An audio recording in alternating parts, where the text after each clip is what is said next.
Welcome back to my Hunter example run and strategy guide. This is part 3. If you don't know what I mean by example run, you can go back to part 1 and there's a little bit of an explanation there, sort of an off-the-cuff one. I think it's pretty self-explanatory. It's kind of just like a loose guide, but maybe you do not find that obvious. I am going to be recording this while having my morning coffee in my mug here, and to be honest, I'm probably not going to edit out these metal clanks, so if you hear that, that's what that is. So we're going to be looking at industrial complex and garbage wastes, and we're going to be looking at a little bit of outskirts because of sort of a misadventure. We'll get to that when we get to it. So industrial complex it's not the nastiest, it's not the easiest area in Hunter. There's not too many crazy Hunter spawns in industrial complex except for one particular creature, which you've probably been dreading if you're just trying to get into Hunter right now. As you can see, the karma requirement for getting in or out of industrial complex through this path is not terribly insane. It's just 3 either way. If you do get to the point where you have to farm up a bit, you won't need to do all that much. And there's usually some vulture grubs that you can feed on right there that helps out. Chimney Canopy doesn't have like a ton of blue fruit, but you can manage. You can kill a lizard here and there. I'm definitely trying to frame this video more so that you don't need to kill too much. Not as much as a lot of people think, but you will have to occasionally in certain areas that don't have a lot of just like docile or inert fruit or like harmless creatures that you can feed on. Like farm arrays is kind of like that. If you happen to go through more of it than we did in the first part, we're not going to be going back there. So as you can see, cyan lizards are definitely present here. Just to recap, you probably know this, but I like totally missed that lizard. I think I hit the dropwig or whatever it was in its mouth. That was kind of like cool, but also stupid in a way. So you probably know what areas connect to industrial complex already. It's not specific to Hunter, but let's just go over it. So you can get to Chimney Canopy through the top part of it. That's costs 3 karma. You can go back down to outskirts. You can go to Shaded Citadel, which I think is like when you're a new player and you're Survivor, at least this was my experience, when you're coming from outskirts, I think it's like easiest to end up at Shaded Citadel. Probably, like, the game tries to get you to go to garbage waste, but I think the way to garbage waste is kind of unintuitive. But our ultimate goal here is to get to garbage wastes, because we have brought the green neuron to 5 pebbles, so we, quote, helped 5 pebbles, unquote, whatever that means. And now we want to bring the neuron to Moon so that she can be revived. And then we can go ascend. We'll have completed all of our objectives, and we can finally get rid of this thing in our hand here. So here's the red lizard. That's what I was alluding to before. So red lizards, yeah, they're tough. They take like 8 to 12 spears or something insane if you want to kill them. That's like in the back or in the mouth. I think they have pretty lethal bites. It's like not the most lethal bite, maybe, if I'm remembering right. But if they bite on you, you're probably dead if you're at that distance. So you want to stay far away. Unfortunately, they also have a projectile attack. Fortunately, it's not like spitter spiders, which I don't know if we're going to see any of those in this run. I'll talk about them a little bit. But the red lizard's projectiles only push you back a little bit. So it can knock you off of stuff, and that's definitely something to be aware of. But you don't have to panic if you get hit by one. Just keep trying to do what you're doing. Just stay strong. Um, this and the red lizards in outskirts. I think there's only like one in each area, and it like pretty much always spawns, so you can expect it to be there. But if you just stay as far away as you can, ooh, nice drop weight kill by me there. Hopefully I've eaten already because I passed that up. Um, but it's not like I see a lot of people. They're afraid of red lizards when they first start or when they're thinking about starting hunter. It's definitely not the worst thing in your path. You just kind of have to stay away from them. You'll never have to like, oh, you got to kill a red lizard or you're not going to get through here. It's never like that. There's always a way around them. Um, and if you want to try and kill them for score, cool, go ahead. But if you're a beginner, I wouldn't recommend it. Just that goes pretty much for any like hunter only thing, like red centipedes, cyan lizards. You want to fight those occasionally. Red lizards. I mean, like red centipedes, you'll like never kill in like a one-on-one. And when I say that, I mean there are people who are like insanely skilled at this game, and they have taken down a red centipede. Um, if you use what is it? It's either like a spore puff can like kill them instantly. So you can do that if you happen to have one. I don't know if that really counts. It's kind of cheap. Uh, I mean, I guess it definitely does count. If there's anything I want you to take away from this, it's that you don't have to be like a crazy skilled player in order to beat Hunter. I'm definitely not. I'm like well past my prime as far as like being a gamer goes. I'm in my 30s, so I'm like, my reflexes are well beyond like what professional gamers or whatever like would retire past. I'm definitely not like the most skilled gamer in general, and I can beat Hunter, and so can you. The most important thing you have at your disposal is your brain. You want to make smart decisions. You want to avoid conflict when you can. When there's like you're at a disadvantage, or like it's below your skill level. Um, So I haven't even talked about why I went into outskirts. So I think I don't exactly remember speeding through this part because it was kind of just a farce. But I think at one point I was like, oh, maybe I'll go to drainage system and then go to shoreline from there. I think that's what I was thinking. And then I got down here and there was like this king vulture like getting trapped by worm grass. And I'm like, oh, maybe I can get the mask, which, kind of went against the whole idea of this run. But it's like, as a Rain World player, I couldn't pass up this like funny opportunity here, and this is funny, although it was very monotonous. So I put it in 5 times speed. And then like our green lizard came and I killed that, and then like a dropwig came and I killed that, and it was crazy. But then I spent like so much time here that the rain started to come. So I tried getting up to the shelter, and unfortunately I did not succeed, and it was kind of heartbreaking. Definitely a huge waste of time. It wasn't like the worst idea on my part.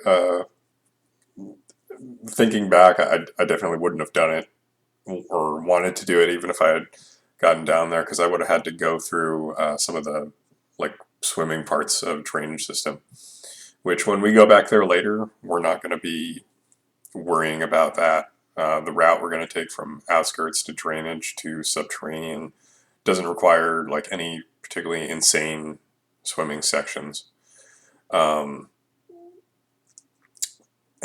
which that's definitely kind of bad because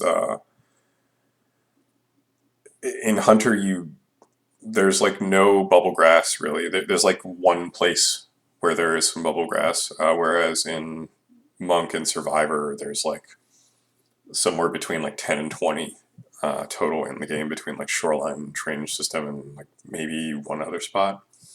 But it's almost like non-existent in Hunter.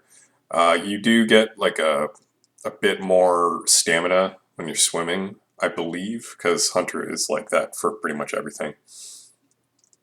But it's still kind of daunting if you don't know what you're doing. And even if you do, it's kind of fluky anyway. So unfortunately, I did that all in one cycle, one long cycle. So I'm all the way back at Chimney Canopy. And I think at this point, I was kind of like, okay, I'll just go where I was going to go before. And the way that you get to garbage waste, like I was saying before, is that was yeah, that's, I mean, that happens. You know, there wasn't really all that much I could do. Sometimes lizards just don't open their mouths wide enough for whatever reason. So it's kind of just the luck of the draw. That screen does tend to have a lot of lizards spawning in it, like right when you come from this direction, for whatever reason. I was actually playing Saint from More Slugcats a few days ago, and Saint has like, not like hunter spawns or anything, but it does have like high percentage spawns. So if like say there's like 4 individual slots for like a purple lizard to spawn, it seems like you always get 4 purple lizards. I don't know if it'll be like that in Downpour. I don't know if I mentioned Downpour at all, but you know, by the time Downpour comes out in, I think it'll be like, you know, 2.5 months from the time of this recording, this guide will be a little bit outdated, which is kind of why I'm talking more generally over this, rather than going through like my exact routing and like my thoughts on like, you know, each individual screen here, because likely that will have changed quite a bit. I anticipate that Hunter will still spawn in farm arrays, unless, you know, they expand upon the, you know, his origin, you know, that's implied by his the pearl that you can get red by looks to the moon.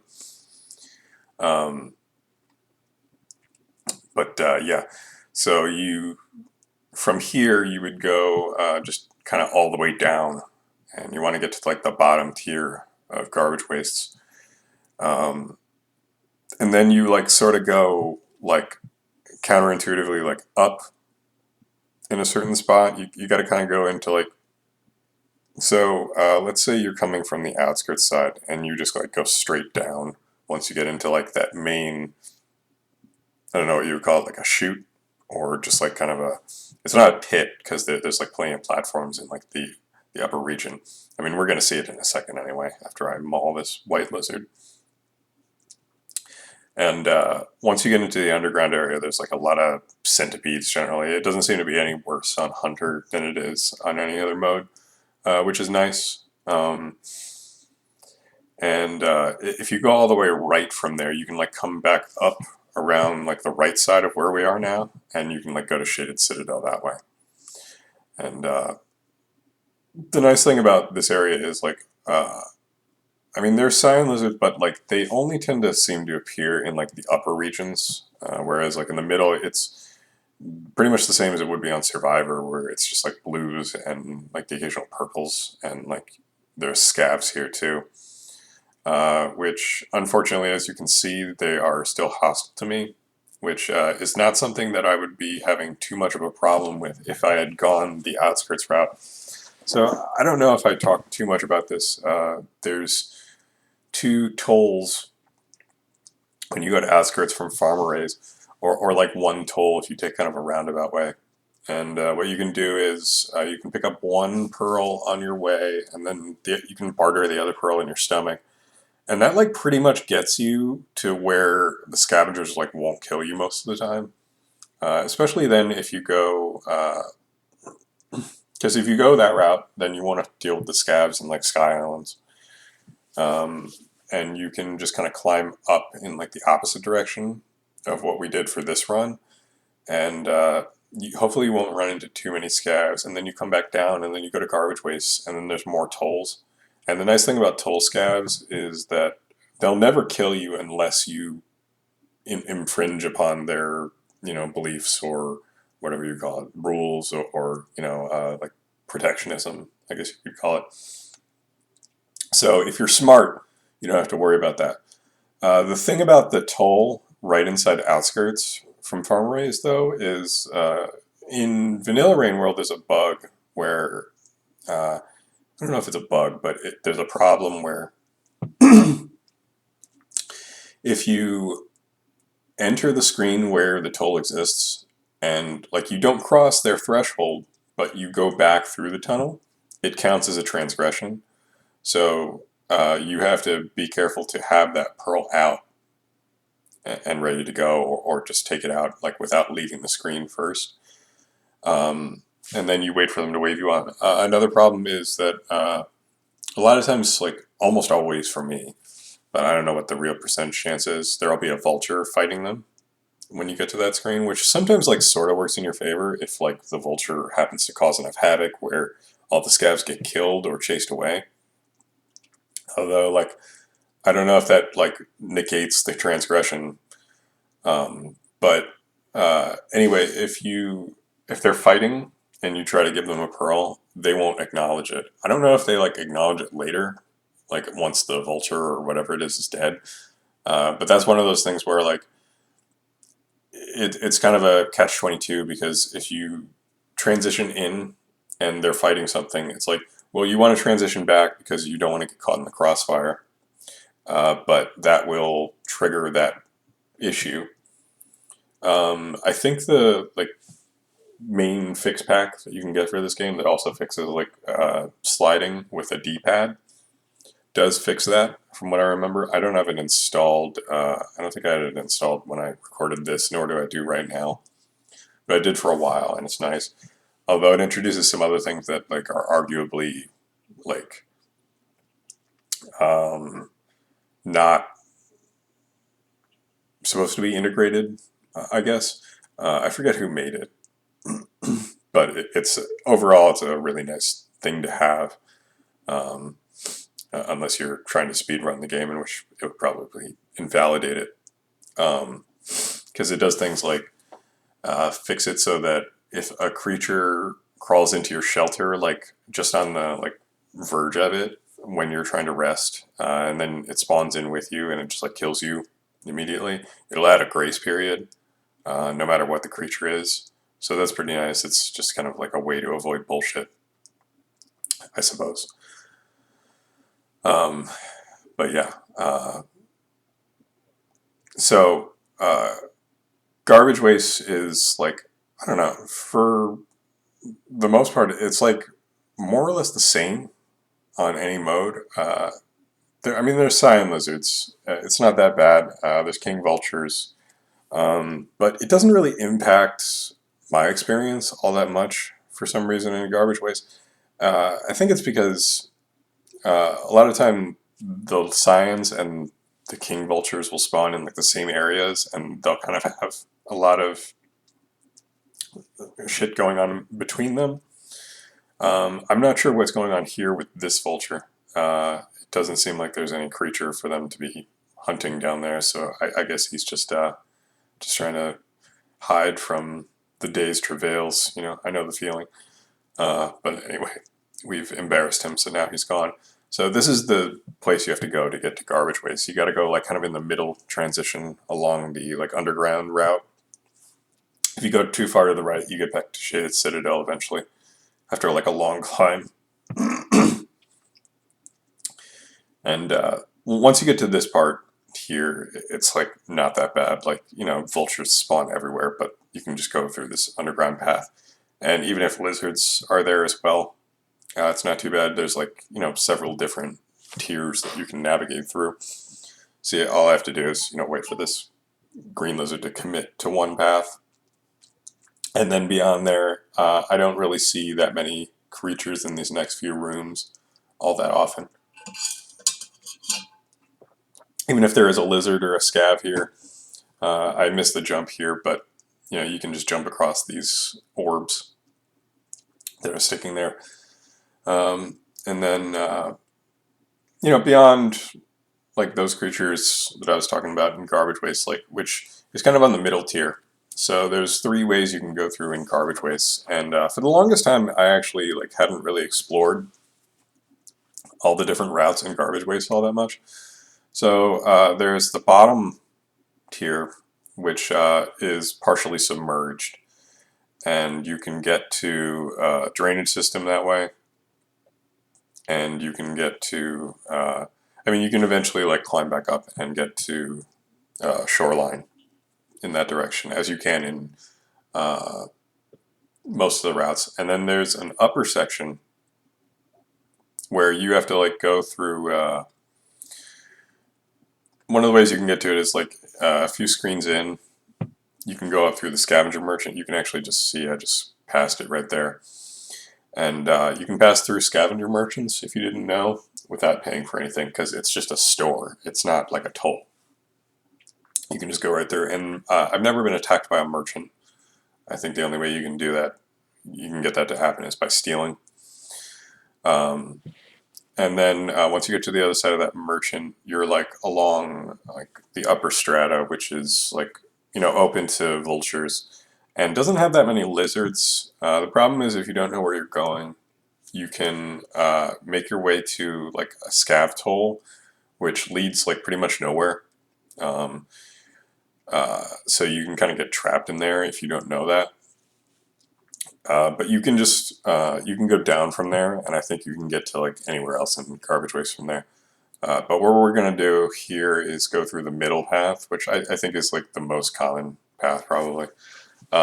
These, as you probably already know, these like robot worm things will like steal your spears, but spears are pretty plentiful here, so it's not really that big of a deal. Don't like waste any time trying to, you know, make sure they don't take your crap. There are some worms here, so just make note of that. It's not much, and there are popcorn plants around, so it might not be all that much of a like a necessity for you to stop there if you know what you're doing. Midway along, if you just like go up one screen, in this one screen where there's mushrooms and a pearl, you can go to a shelter. I'm pretty sure I visited that shelter here. But here you see, you know, the issues on the top if there's not a vulture to scare them off. But luckily I did a pretty good job of foiling this one here. Something I'm not sure if I mentioned is like, or if I just glossed over it, is if you stab cyans, it'll mess with their ability to, you know, rocket jump. And here that caused a, I'm not really sure what happened there, but it caused a problem where the cyan lizard sunk into the water and then attracted a lot of these red eels, which if too many of them attach to you, they can drag you down. Oh, there he is. And you know, that's bad. It's not as bad here as it is in like drainage system. I would say if you have trouble getting caught by those things, just try and jump a lot on the surface of the water. Just, you know, keep hopping out of the water, sort of, and then just, you know, just keep going and try to just make as much noise as you can in the water. And that's usually enough. Like, I've never really gotten caught that way. Sometimes, like, it seems like in drainage system, the eels are a bit more aggressive, and then there's like the blue eels in a few places in the game. Most notably in one part of Shoreline, which I'm sure we'll see later. But they're in a few other places. Like even here, you know, you can kind of just like bound off these poles. Basically, I just like hold up and left, or up and right, rather, right now. And I just like keep thrashing. And they, like some of them usually give up. And the section's not long enough where it's going to become a problem. You know, it's more of an issue when you're like actually submerged in the water. And you know, like these are really short sections. So like, you know, you saw a vulture there, but I got past it before it even had a chance to come down on me. And a lot of the times they just get distracted by random crap. I don't know if like regionally the monsters tend to be like smarter or dumber, but I find that the garbage waste vultures tend to be dumb. And, you know, I'm never all that worried about it. But, you know, yeah, so there's a pearl down here. It's a good idea, I think, if you can spare the inventory space to bring that pearl along with you, even though there's like that one pearl that the story guides you to. So like a lot of time what I'll do is I'll carry the one pearl, and then if I run into a scav or if I make it to the toll, I'll just like give them the pearl, and then if those were the toll scavs, I'll like go back and get the other pearl just because it's easy, and that's easy rep. Because even when it's a toll scav, you still get rep. It's not like, oh well, of course you're giving us a pearl. That's not going to like make us think that you're cool or anything. Like you do get rep. So that's why building rep in a controlled environment like farm arrays slash outskirts, whatever you want to consider it, or this place, is really easy. I don't know if it's me, but I get like a lot of really stupid drop wigs like this one, especially like near the wall. They just like I, I don't know. It's like they have brain damage or something. That they're always like hanging out in like really weird areas and just kind of wiggling around, waiting to be killed.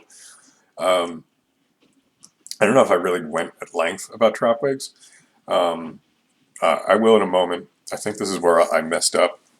So if you didn't know, when you give scavengers a pearl, that's not like you get instant passes there. You got to wait until they acknowledge it. So if you don't know what that looks like, we're going to see it in a minute, but I'll just describe it now. They will wave their arm in kind of like a semicircle, like over and over.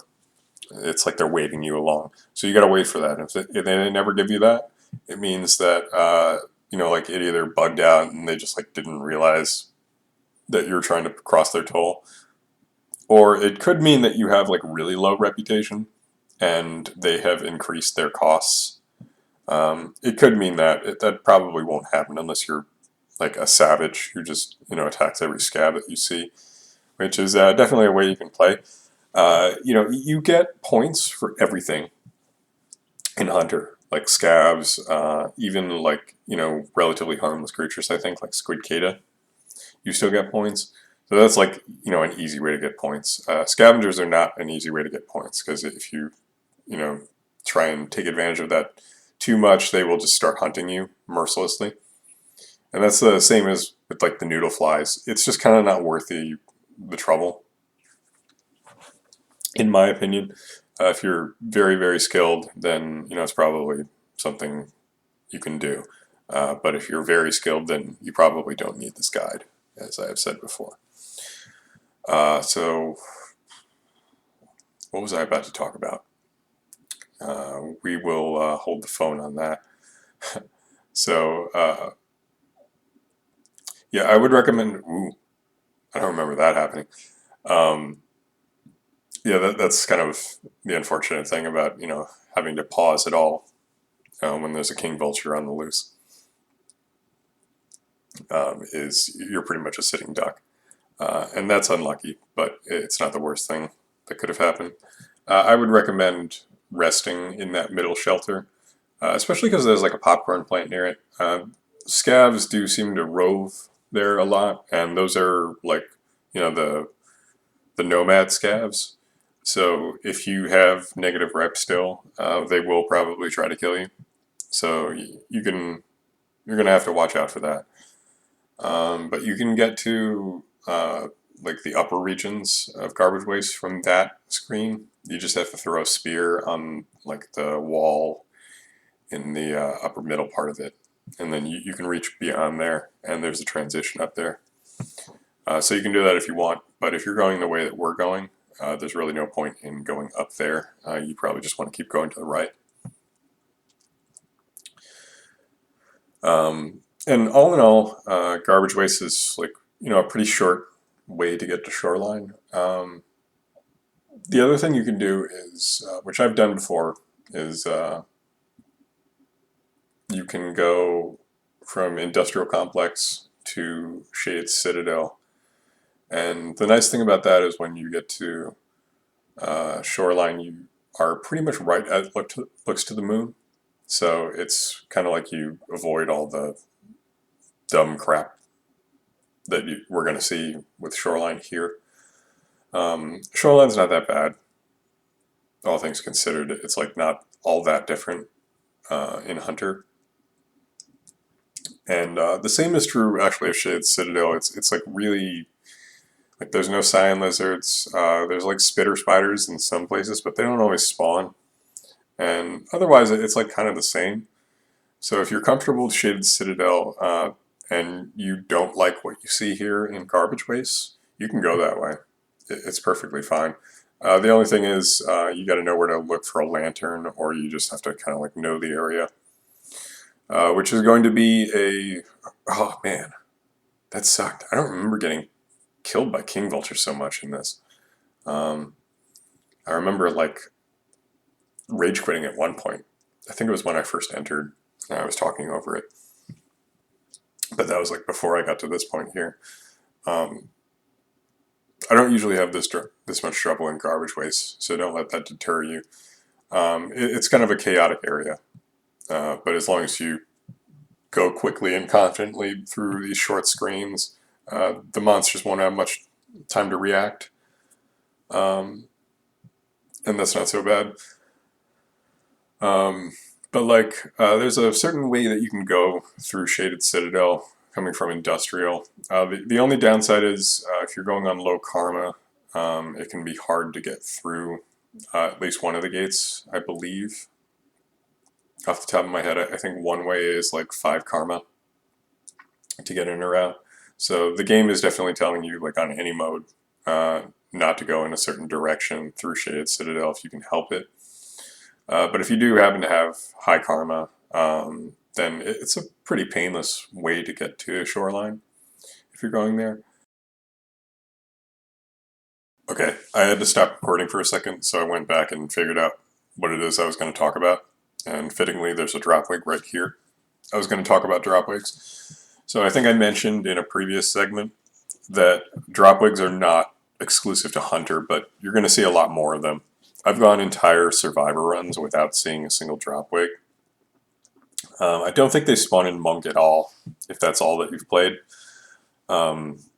If I haven't made it clear, if it isn't obvious, if you have only played Monk and you want to jump into Hunter, I mean, you can. I personally don't believe that Monk is like that different from Survivor. At least, like, it's definitely, those two are more similar than Survivor and Hunter are. But I would say if you've completed Monk, then try and complete Survivor, and just try and like maybe do like a simulated Hunter run as Survivor, and try and work your way up to it. But anyways, you've probably encountered at least one dropwig. Dropwigs are like, they're not like active hunters, as you know. I would compare them to those like little wake-up strips on the side of the road, like, if you veer too far to like toward the curb, or like you're on the highway and you veer too much into the breakdown lane, they start to vibrate. The dropwigs are checking to make sure that you're awake. So, you will train yourself eventually to look for dropwigs when you enter any room, or like, when you know that, they're a thing in a certain area that you're in. And they're pretty easy to spot. It's just that, if you have your mind on other things, or you're just kind of like playing half asleep or whatever, that's when dropwigs will get you. Their bites aren't always lethal. There will be some times where they bite you and you just reflexively, press the spear button and then you kill them, even though by all rights they should have killed you probably. But like, if you see them, you have a few options. You can either just avoid them entirely, which is often the best option, I think, with like any encounter in this game. Unless you like really need to kill them for food or whatever. It's better just to, just go around, just let them be. But you can also, like in certain areas, for example, that part in Outskirts that's between like the second shelter coming from like the beginner area and the way to Industrial Complex, that big room where you can either go like to the right to get back to like toward the beginning area, or you can go up and left to get to Industrial Complex, or you can go down and left to get like more toward like the drainage system farm side of things. So if you enter from the right side, a lot of times you can see like, sometimes I've seen like 3 dropwigs coming in there. It's really obvious, you can see them coming. They're like against like sky backdrop, so they're very, very visible. as opposed to like in here where they might kind of blend in with the background. And if you have an avenue to throw spears at them from far away, you can do that. Some of them are kind of agile and alert, and they will dodge, which just means that they'll drop down and then they'll like run around and try and get back to their spot. Um, there doesn't really seem to be any rhyme or reason. It's just that like some of them are just like better drop wigs, and they seem like more apt to dodging, and it might not be worth like trying to kill them like for good. Sometimes like closing the distance helps. Sometimes like getting right up close to them. Although sometimes if you get too close and too level with them, they will like start to like uh, contract their pincers, and that's like showing you that they're ready to dodge. Like they'll almost definitely do it unless you're like right in the sweet spot. It's hard to figure out. But the point is like if you can get the jump on a drop wig, it's like free food basically most of the time. And they give pretty good food. It's like 3 or 4, maybe 5. Uh, we'll go with 4 on average for our guests here. Um, you probably saw it at one point during this run, and I wasn't paying attention while rewatching it. But anyway, that's just a good like low effort way to get food. So basically, if you're not paying attention, drop wigs are like a serious threat. Like if you are just like the least observant player, or you're not making any effort to look out for drop wigs or memorize where they spawn, then it's kind of like, you know, they're they're just waiting to murder you. But if you are an alert player, you're trying to notice them, you're looking out for them, then they're actually kind of a boon for you in many ways. And sometimes they'll save you from lizards, or they'll at least distract them long enough that you can get away. So, like all in all, drop wigs are like what you make of them. If you fear them and like get anxious when you see them, then you're gonna have a bad time. But if you just recognize like how limited they are, then it's honestly like they're kind of a good thing. And I think that's a good way to go about a lot of things in this game, is just to try to find the positives. Like when I say that certain creatures, are like the way that they interact with each other is like kind of a good thing. Whereas if you're on like a lower difficulty mode and there's only one creature, then they're focusing all their attention on you. That's kind of the same principle as to what I'm talking about here. If I haven't mentioned it before, cyan lizards are notoriously good at foiling tunnel juking, which I don't know if I've talked about at all in this, which again, it's not exclusive to Hunter.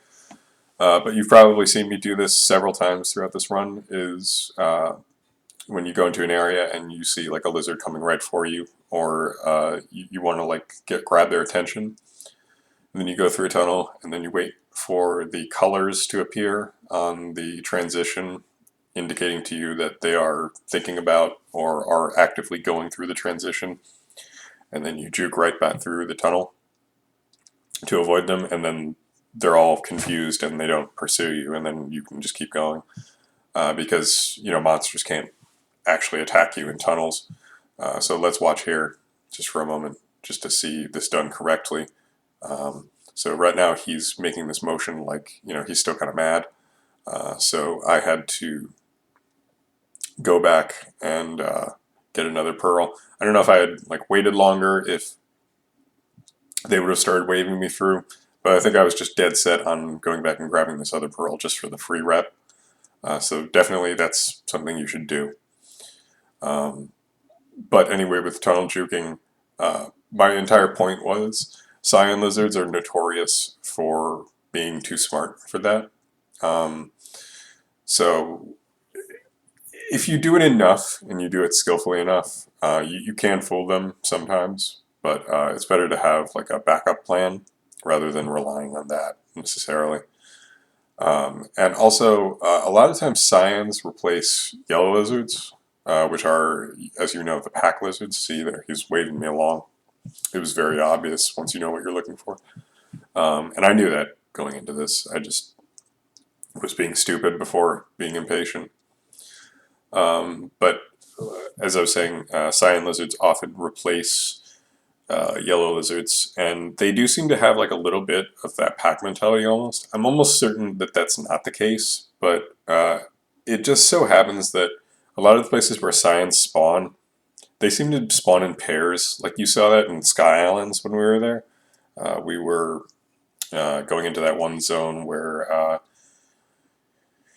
you transition up and there's a couple cyans, and then you jump across a big gap, and then there's yellow lizards, and then you transition down and there's like a big gap that you have to cross. Um, that's one of those areas where I tend to find like always two cyans, and it makes them difficult to attack. But the nice thing about garbage wastes is that they just tend to spawn on their own here. And if you are confident in your skills, then one cyan lizard is not usually that big of a deal. But that's all we have for today. Thank you for watching. Next time it'll be Shoreline, and I think one other place, but I forget.